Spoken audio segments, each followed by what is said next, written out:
Hi fan, this is the Tech Boy and this is the video you asked for. I'm going to show you how to change TensorFlow version 1 to TensorFlow version 2. As you can see, I'm at the Google collab already right here, and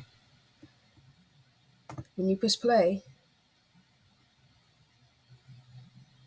it will take a little bit of time to load and will throw up an error. Now this error says value error TensorFlow 1 is unsupported in collab. So what you want to do is click show code, see where it says TensorFlow version 1.x, change that 1 to 2, and run it again.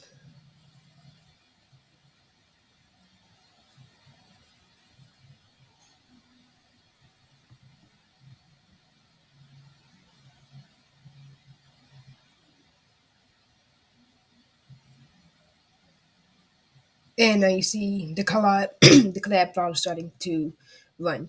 Thanks for watching, and Tech talk to you later. Please make sure to visit my website.